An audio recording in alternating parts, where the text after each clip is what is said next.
Daniel Cormier, UFC light heavyweight champion, moving up to challenge the UFC heavyweight champion, Stipe Miocic. They will coach on The Ultimate Fighter. They will meet July 7th. So we had an inkling, Kenny, that this was in the works and could possibly be happening. I spoke to DC the day before it broke, and talked to him at length about it. So I'll get into some of that.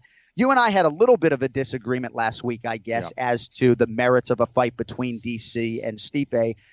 So I'm just going to start with the fact that I think he has a great chance to win this fight. I do believe Stipe is the greatest heavyweight of all time. I'd love to see him capstone his legacy with a win over DC or Cain Velasquez. I think Stipe is the greatest heavyweight of all time, but I think people just don't understand physically what Cormier brings to the table. I think they're a little bit fooled by the frame. He went 13-0 as a heavyweight. He went 25 minutes with Josh Barnett. And as Brian Stan would say, Kenny, until you roll with the guy, maybe you don't have a complete appreciation for the physicality. I think this is a competitive fight, and I'm excited to see DC seize the opportunity. This is a huge fight. Daniel Cormier, he's just a winner. He's a guy who has been winning for the majority of his life, whether it was wrestling or mixed martial arts. He knows how to win. This was tough because what was he going to do? He cleared out the division, right? He's already cleared out the light heavyweight division. The only fight out there for him that's semi-interesting of a guy that he hadn't fought was Glover Teixeira. But I think we know the result of that fight already. And because of that, I don't know if that's the most exciting fight for a lot of the fans. Right. I think he beats Glover. I think of the rematch against Gustafsson. I think he wins that fight, even though that's dangerous. And for Stipe, obviously this is a man who knows how to wrestle. He was a Division I wrestler, certainly not at the level of Daniel Cormier, who wrestled in 2 different Olympics or qualified for 2 different Olympics. It's a guy who is a heavyweight knockout artist. This is a guy who's knocking guys out in the heavyweight division and doing so against some of the best strikers. This is a tough fight for Daniel. It's an amazing fight. It's quite the opportunity. And I think at this point for Daniel, this is one of those legacy fights, right? If he can't get that fight or get a win over John Jones, you go after the big game, and that's Stipe Miocic. You go out there and win a heavyweight world championship fight. Daniel's already going to go down as one of the greatest of all time. If he's able to pull this off, he would absolutely solidify himself as maybe top 3, top 5 ever to compete in the octagon. Yeah, huge opportunity for him. As far as the betting odds are concerned, right? Francis Ngannou was a -185 favorite against Stipe Miocic a few weeks ago.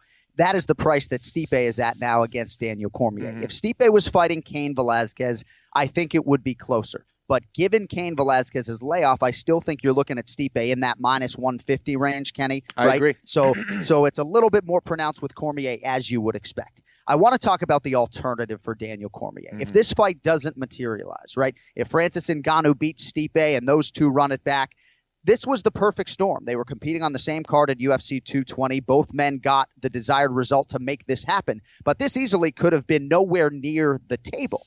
And that would mean that the alternative, Kenny, was Daniel Cormier at 39 years old, putting his UFC light heavyweight title back on the line against the guy who gave him his toughest fight.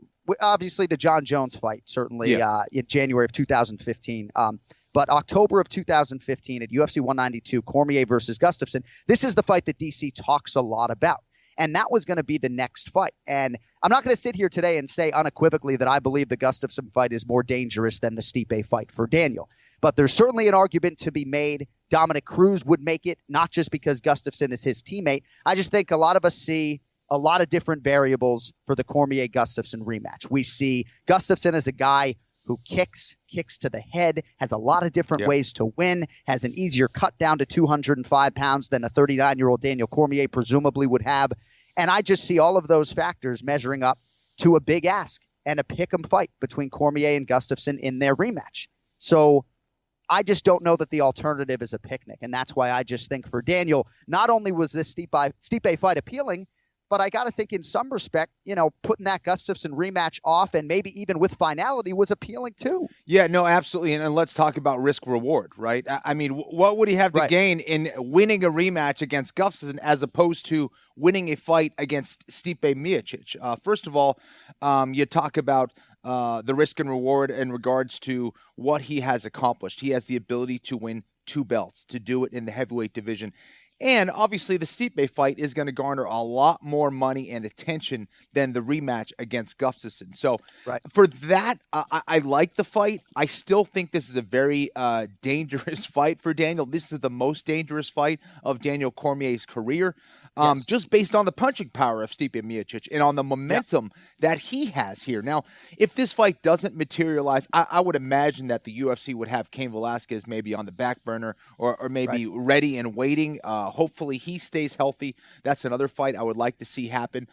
Cain and Stipe should, Stipe either win the fight or whatever, something not happen. Right. But, yeah, man, exciting times, especially given, the things that we're hearing for that weekend, for fight week, for Cormier, Miocic. I mean, some amazing fights that are being talked about right now. All the things Kenny Florian is hearing about that he can't share with you today. Yes. Do you think it's also a case of striking while the iron is hot when it comes to Cormier, that perhaps Cain Velasquez could be ready by July 7th, but this fight on the heels of UFC 220 has some momentum, and maybe they feel like Cormier, as we said last week, who's been on TV for 5 years, who has had these fights with John Jones, that maybe that's a monetarily better fight for the UFC than Cain Stipe would be right now, and maybe that's why they're striking and not letting it go by the boards? Without a doubt, dude. And I think that, for the UFC, I think they've learned their lesson of striking when the iron is hot. And you can't wait around these days. We all learned kind of the lesson between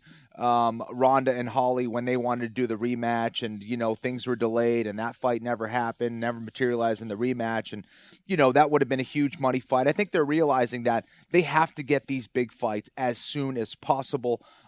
They're really trying to make these fights happen that the fans want to see as soon as possible, which I love. And exciting times ahead, man. Cain Velasquez pushed out a tweet that led people to jump to the conclusion that he would fight Daniel Cormier if Cormier beats Stipe. Now, given the extent to which Cain and DC have beat each other up in the gym, if both of them are going to realize a 7-figure payday, I'm not sure anybody would be all that surprised to see them fight, quite frankly. Right? I mean, both... Maybe. Listen, there's no doubt there's a lot of money on the line, and both those guys would definitely be seeing dollar signs. I don't see them fighting, though. I mean, I don't Well, know, and again, man. I don't know what type of money They're pretty close. Talking about. No doubt about it, right? And I think DC certainly likes his chances privately more against Stipe than Cain, right? Because he knows exactly what he's getting into with Cain. But true. It's also interesting because Cormier and Stipe spent some time together recently in Cleveland filming In the Clinch for FS1. Mm-hmm. They were, shoulder to shoulder all week in Boston, traveling together out of the red corner, man. So it's going to be very interesting. And for Stipe, again, another opportunity to prove this legacy. We both think he's the greatest heavyweight right now that the UFC has ever seen. But I don't know. I just think it's very interesting. And I think there's a conversation to be had as to whether or not this is really a much more difficult fight than the Gustafsson one would be. I threw it out there on Twitter today, a lot of different responses.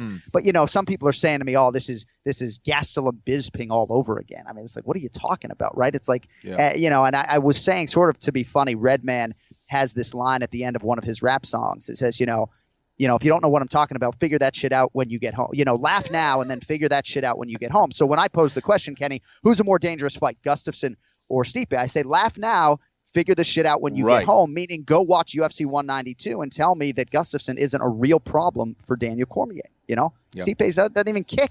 So I'm excited to see it regardless. July 7th, Miocic, Cormier for the UFC heavyweight title.